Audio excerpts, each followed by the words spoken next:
How much real estate does it take up in your daily mind? Well, I've actually, nobody asked me to get involved politically. The United States was not clamoring. It's like, what does that guy who played Ducky think? They do not, the vast majority of Americans do not care. And that's as it should be. But no, for me, when the first Trump term happened, I was very concerned because I'm in the entertainment industry. You're in the entertainment industry. We understood that Trump was this creation of the entertainment industry. He was not this brilliant billionaire businessman. He's a blowhard, ridiculous guy. He's a character.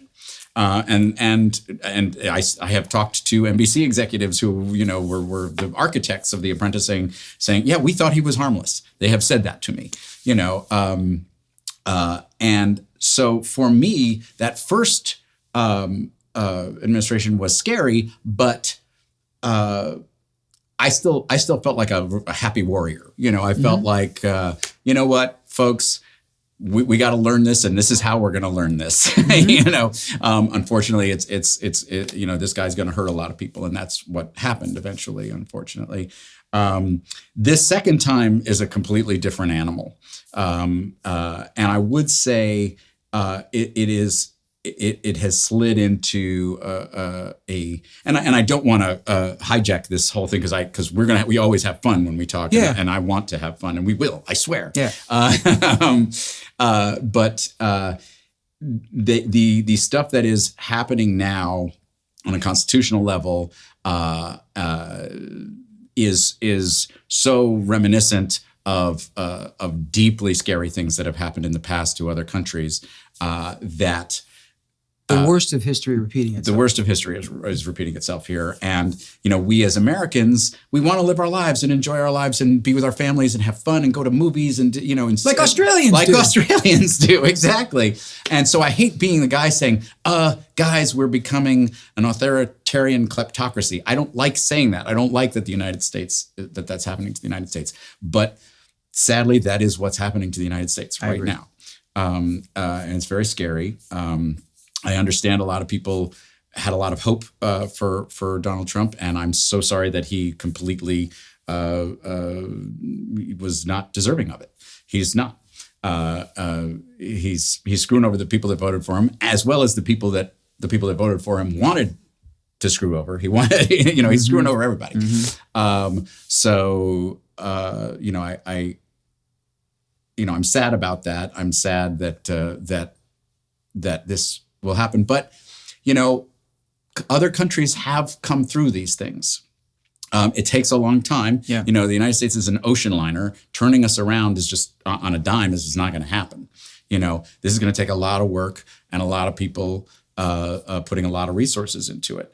I'm mostly really up for that. Some days I get tired and sometimes I get scared for people close to me. But I'm hopeful. I love America, and I want it to get through this. And there are days that I get really hopeful. Yeah, me too. Other days I get very disappointed, but that's how struggles happen. Great struggles are that. They are struggles. What you just said, though, one of the things you said right there, your love for this country, our love for this country, has gotten, I don't think that people who are polar opposite of our views, I don't think that people who even might be watching or listening to this, who are already like rolling their eyes because they feel diametrically opposed to what the way we feel, for whatever reasons. One of the things that I think is unfair is that those of us who really are against this and the tide that has been building for years and years, is they don't view us as the patriots that we are. I mean, it's real for us, for the way we feel and the things that we're afraid of and the things that we're seeing to happen in real time. Our, whether it's silent or vocal outrage, is based in our patriotism. Yeah. Right? Yeah, certainly is for me. Like I feel protective of our Constitution. Yeah. I never really thought about it before because I never felt it was this much at risk. Yeah. It was Me never this threatened. Yeah. And it's just sort of like, how can everybody just be like letting this happen? That has been the most terrifying part, is that a lot of, because of the way our government works, the opposing party is very limited in power right now because they don't have control of any of the levers of federal power. So we want them to lead, and they're like, we don't have the power right now. Well, you and I might disagree on this, but part of that for me is that I don't feel that the opposing party has a real message. Not yet. And they certainly don't have a fucking messenger. Not yet. I So agree. that's a problem. Yes, and again, that will emerge organically. The messages that stick will pick the messenger. Yeah, right. Well said. So I again, we're still in very early days. This is 3 months in. Yeah. So again, this is an ocean liner, and it's going to take a while to turn it. We're Americans. We want to fix it right away. We're like, well, impeach him. Right? Because he's been in office for 3 months. He has already committed several impeachable offenses. And defied Supreme Courts and the things that anybody else on the other side would have already been impeached and hung for. Yes, exactly. It's kind of crazy, the double standard. Yeah. I do feel that Donald Trump being the kingpin, if you will, or the face, is only part of the problem. Mm-hmm. I mean, I don't think it's just him. I mean, I think that who he has surrounded himself with and the stars, if you will, who have emerged from that whole thing that is MAGA. No, it's a whole ecosystem. Yes, it's a whole ecosystem. That is just as, in some ways, more terrifying to me. Yeah. Well, obviously, it started in the mid-'90s with Fox News, the founding of Fox News, which was founded by Rupert Murdoch and Roger Ailes to be specifically a right-wing propaganda outlet. That's what happened. Yep. They have, been wildly successful. Rupert Murdoch has been successful. He started obviously in Australia. Yep.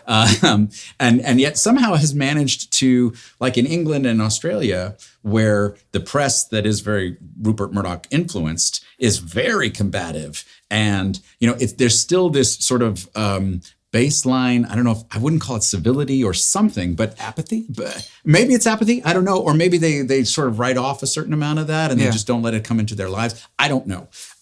But it has managed to be so that particular ecosystem that has arisen now has all these other engines, not just Fox News. There's all these other areas that the influencers and the podcasters and all that side. It's all self. It keeps building itself. When you say influencers, unlike some other people who call themselves influencers, these are people who really do have influence. Oh my gosh, massive yes. influence. Yeah. I mean, and there was the talk radio years with Rush Limbaugh, and all of it is now coming to a head. We've had 40 years of an echo chamber, and that has created and a lot of this is there's the American right that deserted the Democrats in the 60s because of the Civil Rights Act are still mad about that. Yes. They're still mad about that. And they've been trying to dismantle the federal government ever since. And that's why they're angry at the DEI stuff. That's why they're hitting the Civil Rights Act. Just yesterday, he wrote an executive order basically saying the Civil Rights Act doesn't count anymore.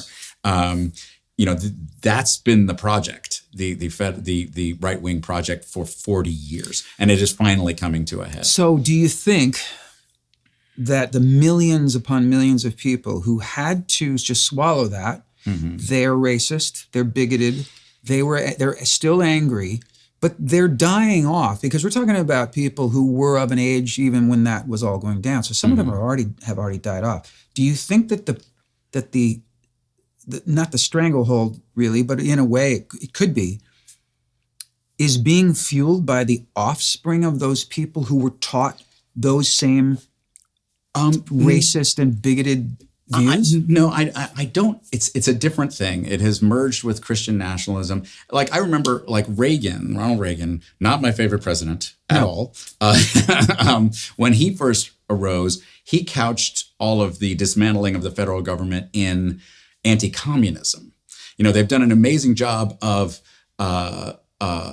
turning things that are at the core, in the back of their mind, racist, like this hatred of immigrants, into meat and potatoes. Just like Jesus would have said. Exactly. We're just worried about women being brutalized by these undocumented people. That's it. It's about women. It's about women's rights. It's about women's freedom. That's why we're doing this. Yeah. They've managed to turn these little things. Yeah. The Trump administration is throwing out legal immigrants, people who've had temporary protected status for many, many years here in the United States, that have made careers and lives and enriched the communities that they're in and not committed crimes, who are here legally. He's revoking their status and sending them home while inviting white South Africans, white South African refugees. If that doesn't say it all. Well, you're stacking your team. You're putting your team together. Yeah. So at any rate,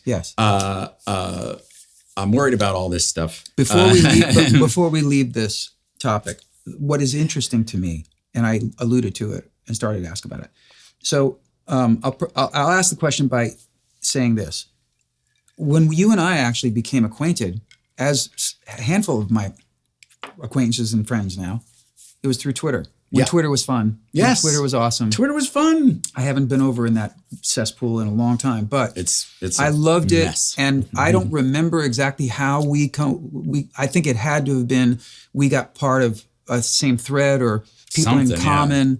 And then you and I were communicating, and then we were like-minded. I loved that you got your points across, but in a funny way. And then we ended up going to lunch and kind of like going, hey, we should know each other. Mm-hmm. And I'm really grateful to Twitter for that. I'm grateful to Twitter for me too. Daisy's being my wife. Yes. I met Daisy on fucking Twitter. So I have, these people in my life who I am very grateful to have, you among them. It was at a time when I was not consumed by the political landscape, but certainly much more mentally focused on it. I was touring, I was having fun, I was having a good life, but I was spending a lot of my fucking brain power on outrage and seeing every day, like, are you fucking kidding me? Yeah. And talking to people, and this dominated my conversations. And about, I guess it was really in the last 2 years or 2.5 years, something clicked over for me. And I realized that it was robbing me of joy. Mm-hmm. And I, much like if this becomes a problem for me, I will take the steps to make sure it's not a problem for me. And I realized that the anger that I was feeling about something that I really do not, we might disagree about this, I don't believe that I can control. No, we're leaves in a pile of huge pile of leaves. Yeah, raindrops in the ocean. Yeah, we have illusions of control. And we're about the same age. Yeah. Happy birthday, by the way. Oh yes, thank you. Yeah, we're about the same age, which is it was astonishing to me that we had not met back in the 80s. I know. When we were first starting. I know, because we were running in we both had hair. But we were running in similar circles. Yes, and we didn't. Exactly. It was crazy. But I mentioned our age because that was another factor for me. I thought, if I'm lucky, and I try to be healthy, but if I'm lucky, I might have 20 more years on this planet. How do I want to spend them? Yeah. It ain't bitching about Trump. Yeah, that's fair. It ain't bitching about Marjorie Taylor Greene. I can have my every so often what the fuck? But beyond that, it's like, should we have another martini? Or should we go to Cabo this weekend? That's how I want to spend my time. I don't want to spend it with that. I will not let this shit show rob me of one more second of joy. That's fair. I think that's fair. And I think joy is a liberating act in the midst of all this. Yeah. Obviously. And it's easy. Here's the thing. Let me point this out, not to interrupt you, but I don't want it to come off so callously cavalier. I'm lucky that I can do that because the worst of the worst, at least on paper, doesn't particularly affect me.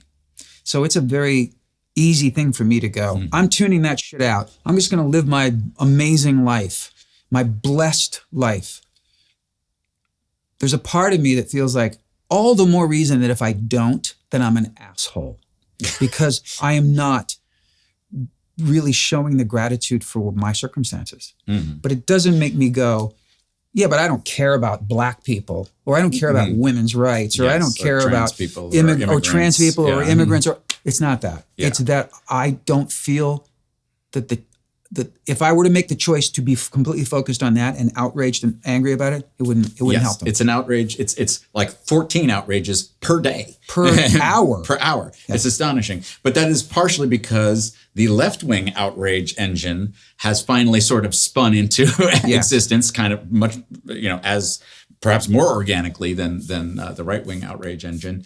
And that's part of what you observe that's different in Australia. But at any rate, what I have done that has helped me a great deal is to try to think really long term, which is find organizations that are like Right Wing has had incredible success with the Federalist Society.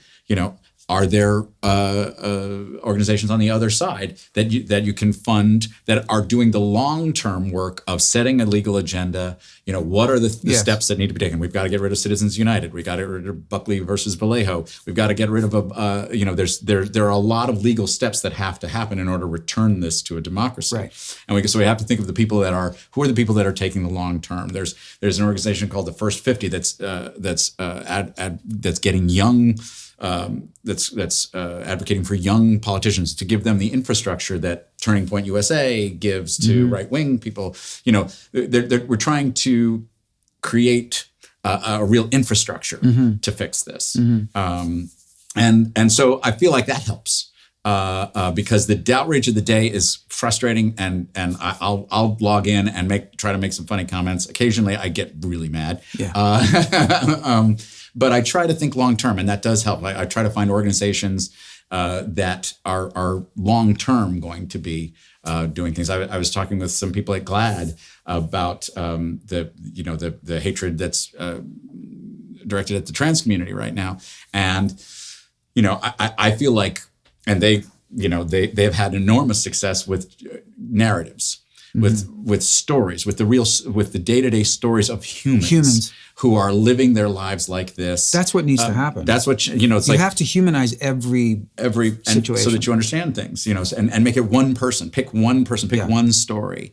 Part of the reason we have gay marriage is because of Will and Grace. Because Will and Grace changed the narrative and the perception of. Actually, Will and Grace is pretty amazing in many respects because it reveled in gay culture in a way that was incredibly specific to gay culture, and made incredibly specific references to gay culture that people outside of it were like, I have no idea what they're talking about. Still managed to be wildly funny and wildly popular. That's like the bullseye. Is finding those things that. Well, it was brilliant writing and brilliant, funny writing housed in that concept. Yes, exactly. Yeah, exactly.